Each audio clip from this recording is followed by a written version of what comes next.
Hello, Blue Jays, and welcome to The Nest, stories about life after Manor College. I am your host, Kelly Pfeiffer, Vice President of Marketing Communications, and this is the best part of my day. My hope is that this podcast will encourage, inform, and inspire you, making you feel like at Manor College you belong here always. Before we get to today's guest, it is time for a segment of the show I like to call Did You Know? Betsy Ross is known for sewing the first American flag. And Betsy Ross spent some time here on Manor's campus. So Betsy Ross was married 3 times and had 7 daughters between those 3 marriages. Most interesting to Manor College is that Betsy Ross was connected to the Satterwhite family through her daughter Susanna.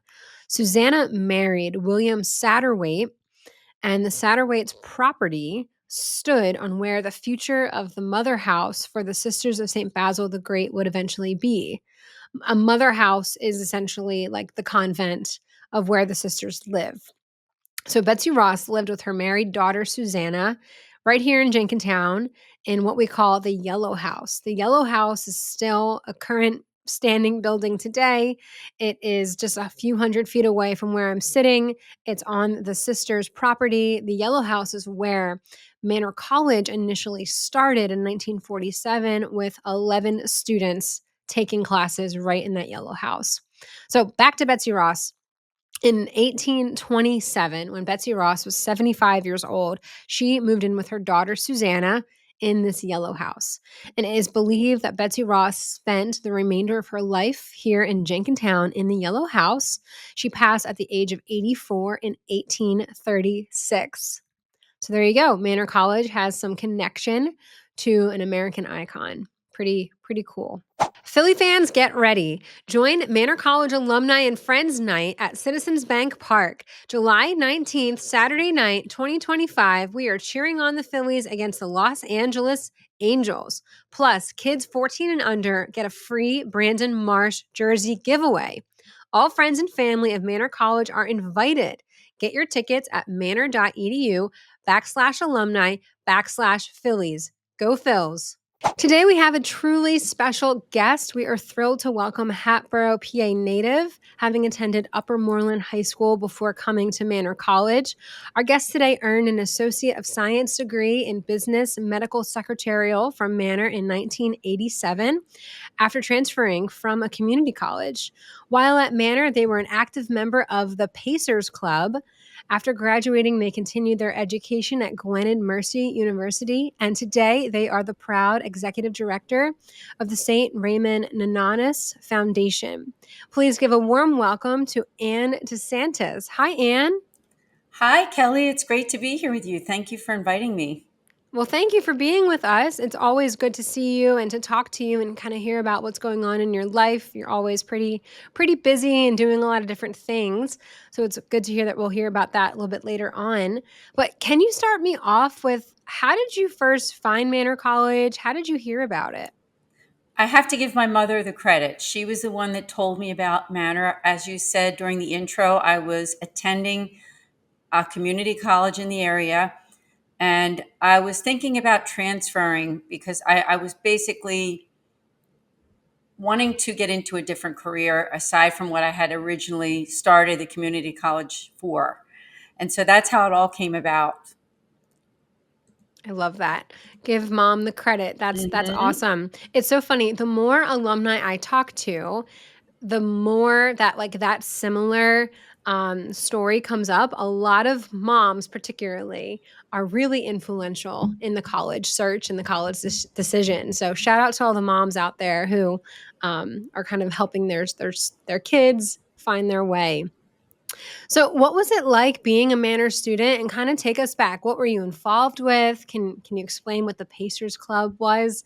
And just kind of what was your Manor time like? My Manor time was amazing. And what I liked the most about it was the community. And my classes were just amazing. Wonderful professors, wonderful instructors. And at the time, it's a program that's not one that you're offering anymore because it's kind of an obsolete one, I guess. It was a medical secretarial, but a business degree, really, an associate degree in business. And I was one of those students who did work as well. So I was there during the day, but I had a job in the evening because I was a commuter. I lived in the area. I lived, as you said, in Hatboro, Pennsylvania, and I was involved in the Pacers Club. I didn't have a whole lot of extra time to be involved in lots of other clubs and activities, but the Pacers Club was fun and exciting. I got to meet some great people, and we helped to organize some wonderful events on campus. So that was really a great memory for me. Oh, that's cool. So it was like a student activities club It almost, was an activities club for right? sure. You know what? We still have, I mean, that still exists today. We still have, it's called CAB, it's Campus Activities Board, and they're a group of students who get together and they help plan student activities. Like every year in February, we have like a Blue Jay Ball. It's like a dance. They help plan the dance and they decorate and they promote and sell tickets. And um, they sell concessions at our basketball games, which I know is pretty popular, but like the same idea, students planning events and having like the business aspects in it. That's really cool. That's really awesome. I also loved how you said that, Manor was like this kind of like small community for you and it was really embraced you. And you came from a community college. So that was different. Community colleges are bigger and tend to be overwhelming. So I'm glad that you found Manor to be kind of what you were looking for. But it's so funny, your story is very relatable today. I mean, most of our students work, most of them work full time, they commute. A lot of them come from other institutions and they transfer to Manor. So like those kind of same pathways to college are still very, very relevant. Where did you work when you were a student? I worked in offices. There were a couple different offices that I worked in, doctors' offices, and it really lined right up with what I was in school for because what I was interested in was getting involved in working in the medical field and medical offices. And so it really just lined right up with what my mission was at the time. But of Yeah. course, it grew over time. And as you said, I did go on to get the bachelor's degree from another university Mhm. and continue my education actually, which is a beautiful thing. In 2021, I got a master's degree, and then, believe it or not, this past year I actually finished with a doctoral degree Oh my in gosh. Catholic theology, which really helps with what I do now as an executive director for a nonprofit. Yeah. Oh my goodness. I love that. I love it when I hear about alumni who like got their foundational start at Manor and then kept going. Education is such a powerful tool. No one can ever take it from you. So it's just so great when I hear stories about. So congratulations to you, Anne. That's awesome. What an achievement and what is just like great perseverance. Like I'm going to keep going. I'm going to get a doctorate. The stats of people who have doctorates, particularly women, is pretty low still. So it's always really impressive when you see anyone getting a doctorate, especially women. So congratulations to you. That's wonderful. Thank you very Um much. yeah. Can you kind of tell us what was so after you graduated with your bachelor's, kind of what was your career path and what did you go into? Well, thank you. I was very inspired by my instructors at Manor and also at the university I went to after I was finished there with my bachelor's degree. And I became interested in teaching. I've always loved people. I've always loved instructing. It was something that really was an interest of mine. And I loved my classes. And I really learned a lot by observing some of my teachers. One of my teachers at Manor was just amazing. And she was one of my primary instructors when I was there was Esther Goldman. So make a shout out to Esther. She's retired at this point, but she really did have a big impact on me. And then there was also at the time the guidance counselor at Manor. Her name was, I believe, was Mary Lou Delizia. Mhm. She was also amazing, and she was the one that she could see in me that I wasn't finished with schooling when I finished at Manor. That I had this thirst and desire to want to go on to get the bachelor's degree. I was able to get a scholarship from Manor, which was amazing. That Manor gave me a scholarship to attend the next university that I went to and I was successful and finished there. Got the bachelor's degree, and I was teaching. In fact, to make a long story short, I was an instructor right across the street at what is no longer there, but St. Yeah. Basil Academy. I was a business instructor there for a few years. And after that time, I wound up having a family. I have two wonderful daughters, now a grandmother as well. And I was home for a number of years. In fact, I actually was a homeschooling mother. I homeschooled my kids and got back into the workforce once they were around in high school. Hmm. And I've been working for this Catholic nonprofit now as the executive director for almost 8 years, where we make pastoral outreach to families in crisis. Hmm. It's called the St. Raymond Nonnatus Foundation for Freedom, Family, and Faith.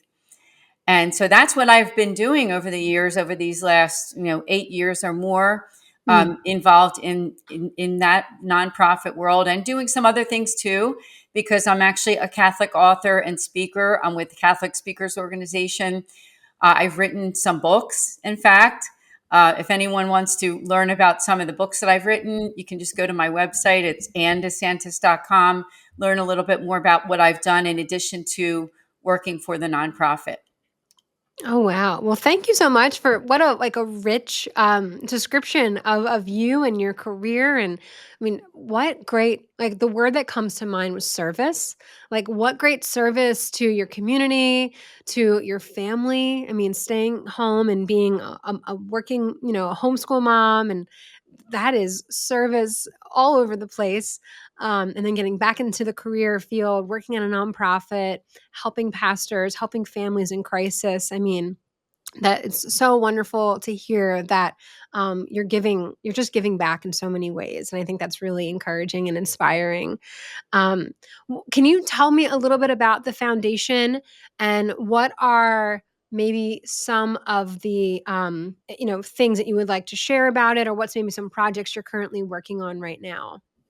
Oh, I really appreciate that. And thank you so much for your kind words. I really do owe so much to Manor and those beginnings, because I think that what I learned at Manor just was such a foundation for everything in my life. So I just thank Manor in so many ways. My instructors, the sisters, the staff, it was just fantastic. The foundation that I work for, actually, it's called, as again, St. Raymond Nonnatus Foundation. It was founded by a Catholic religious order. Mhm. They're called the Mercedarian Religious Order, located in West Philadelphia. And what we do is we make free pastoral outreach to, as I mentioned, individuals and families in crisis. So it could be anything from a relationship crisis, maybe something to do with a divorce or separation, job loss, trauma, loss of a loved one, health crisis, all those things that people go through. People can reach out to us and get a free appointment with one of our priests. We Mm. also have a prayer intention line where people can go to the website. The website is nonnatus.org. We have a confidential prayer intention page that people can send those in. And our priests and brothers are always praying, just as I know the sisters at St. Basil are always keeping everyone in their prayers too. And that was another part of Manor that I really love, was just the interaction with the sisters as well. And so that's what I do. I try to help people who are going through challenging times through the work at the foundation. And we do a lot of retreats in the area. Mm. Another thing we're doing, which I'm really excited about, is we have an Italy pilgrimage coming up in November. You asked about projects or things that are Mhm. going on.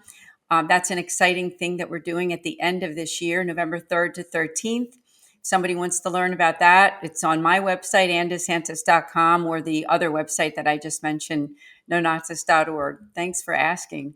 Oh wow, that's great. So it sounds like you help people, then help people. You know what I mean? Mhm. You're giving, as a foundation executive director, you're giving tools and resources to those who then can go out and actually serve and help. What a great gift! What a great mission that is. I love that.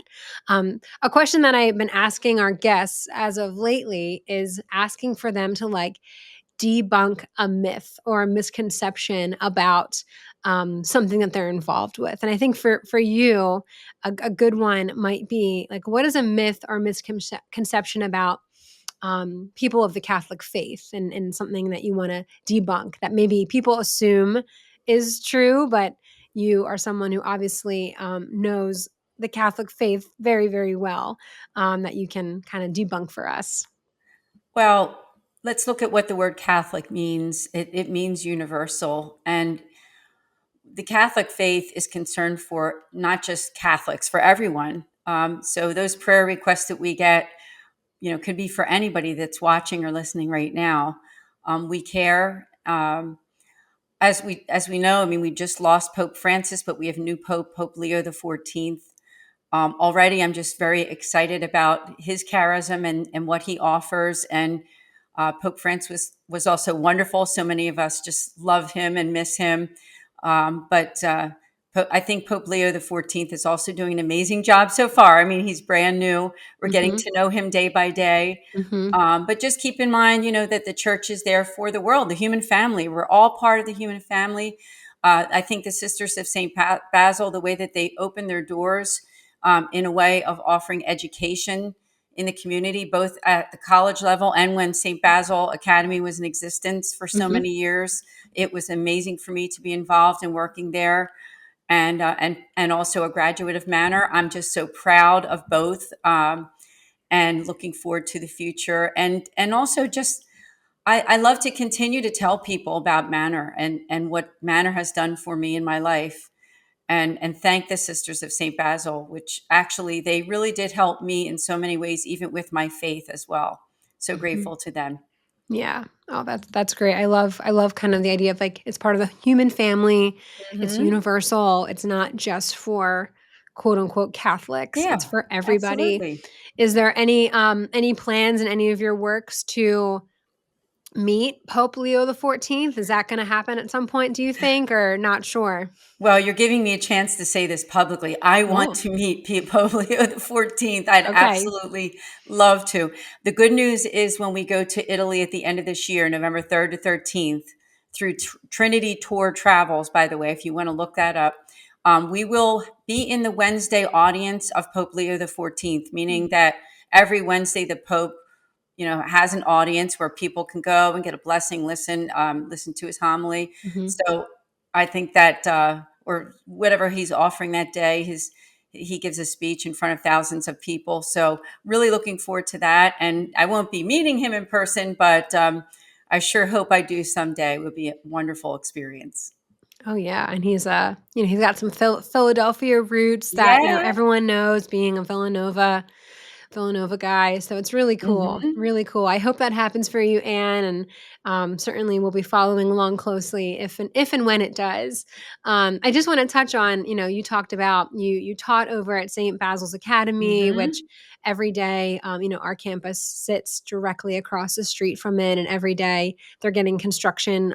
It looks like a complete construction scene, and huge, bulldozers and excavators and things, and it's sad. It's sad to see something that was such a core to our mission, the sisters' mission, being gone. But at the same time, you think about it, you reflect upon it, and you think what a great legacy it had. It was there for a very long time. It served and taught so many young women, and they're all out in the world still living through that mission that they learned at SBA. So I have hope and faith that those girls are out there doing awesome things in the world, and they stay in touch with each other. And it's just always good to connect with anyone from SBA and kind of hear their stories as well.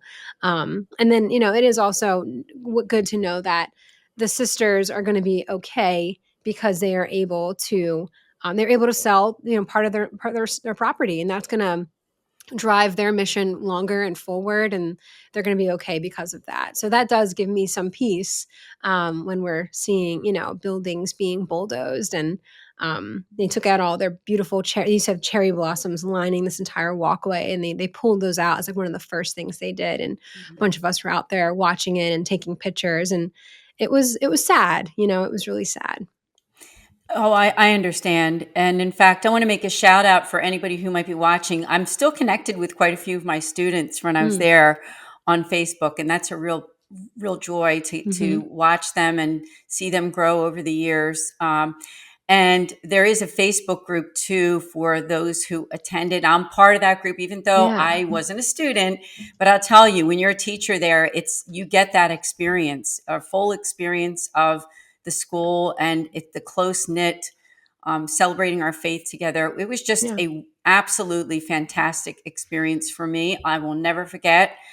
And I know that the people who are connected, those different classes, I was there in the early 90s, and I Mm-hmm. can tell you that I can see that they are still, a lot of them are still in touch. And that's really what's important, isn't it? They're just keeping those bonds. It's like a family bond that they have together Yeah. as a graduate of St. Basil Academy or as an instructor like I was. Yeah, yeah, it's cool. I had the opportunity to coach over at St. Basil's for a few Mm. years for field hockey and lacrosse, and it was a great Oh, gig for me. you understand. I got to leave work, at 3 or 3:30 every day and go coach for a few hours, and it was Oh, really, really cool and unique, for me to be able to do that and meet the girls and work with them. So that was really special. So definitely holds a special place in my heart as well.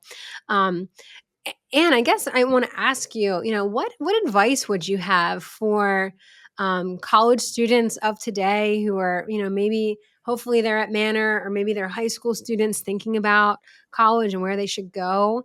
What advice would you share with them, kind of from what you've learned in your life?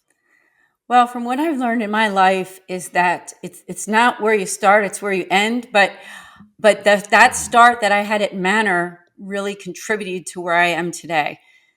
When I was in high school, and by bringing up that little quote there, I'm talking about when I was in high school. I honestly wasn't sure what I wanted to do with my life. I was one of those kids, and that happens quite a lot, I think, in life. Is that did I want to go straight to work? I went to community college, but I was very unsure of myself. I was not really convinced that the direction that I was taking at the very beginning at community college was where I belonged. And I know that one of your taglines is that you belong here, right? There's something to that effect.